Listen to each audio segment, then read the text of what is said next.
दफा का जिक्र है। कदीम और जादुई जंगल के दिल में एक सियाह जल्द वाली परी रहती थी जिसका नाम आमना था। दूसरी परियों के बराकस, जिनकी खूबसूरती सिर्फ ज़ाहिरी होती थी, आमना की असल खूबसूरती उसके मेहरबान दिल और अक्ल में थी।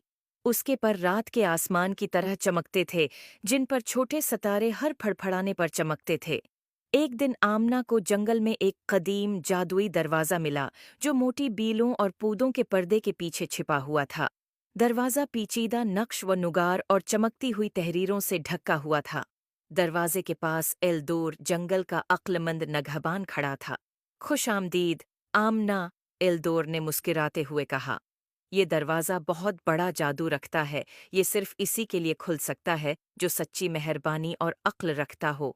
इसके पार एक ऐसी दुनिया है जहाँ ख्वाहिशें पूरी होती हैं और ख्वाब हकीकत बन जाते हैं। आमना, जो तजस्सुस और उम्मीद से भरी हुई थी, दरवाजे की तरफ बढ़ी। उसने नक्श व नुगार पर हाथ रखा और एक गर्म तवानाई उसके जिस्म में दौड़ गई।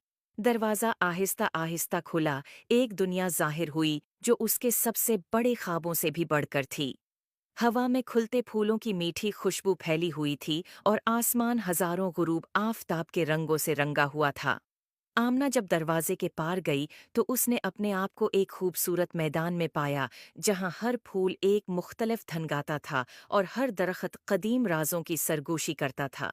उसने महसूस किया कि ये दुनिया इसके अपने दिल की पाकीज़गी और खूबी का अक्स है।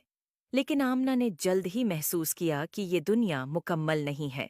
मैदान के एक दूर दराज कोने में उसने देखा कि परियों का एक ग्रुप सुनहरी तावीज़ पर झगड़ रहा है। उनका मानना था कि इस तावीज़ में बेपनाह खूबसूरती और अब्दी जवानी की ताकत है। एल्दोर की बातें याद करते हुए आमना परियों के करीब गई और नरमी से कहा, सच्ची खूबसूरती और अब्दी जवानी अंदर से आती हैं, किसी चीज से नहीं। तावीज़ की ताकत उसकी सोने में नहीं, बल्कि उसके दिल में है जो उसे थामे हुए है। परियां आमना की अक्ल से मुतासिर हुएं। उन्होंने झगड़ना छोड़ दिया और तावीज़ उसे दे दिया। आमना ने उसे आसमान की तरफ उठाया और ये एक खूबसूरत ततली में तब्दील हो गया जो उड़ती हुई अमन और हम आहंगी फैलाने लगी। परियों ने आमना का शुक्रिया अदा किया और वादा किया कि वो उसके सिखाए गए सबक को हमेशा याद रखेंगी। आमना की मेहरबानी और अक्ल के इनाम के तौर पर जादुई दुनिया ने उसे एक ख्वाहिश दी। उसने एक ऐसी दुनिया की ख्वाहिश की जहां हर कोई अपने अंदर और दूसरों में हकीकी खूबसूरती देख सके, कता नज़र उनकी ज़ाहिरी शक्ल के। एक नर्म चमक के साथ दुनिया ने उसकी ख्वाहिश को पूरा किया और आमना ने देखा कि मोहब्बत और खुशी दोनों जादुई और हकीकी दुनिया में फैल रही हैं। वो जादुई दरवाजे से वापस अपने जंगल में आई, जानते हुए कि इसने एक तब्दीली लाई है। इस दिन से आमना की कहानी जमीन भर में सुनाई गई, सबको ये याद दिलाते हुए कि सच्ची खूबसूरती अंदर से आती है और मेहरबानी और अक्ल सबसे बड़ी दौलत हैं जो कोई भी रख सकता है। उम्मीद है आपको स्टोरी पसंद होगी। Please like and subscribe my YouTube channel.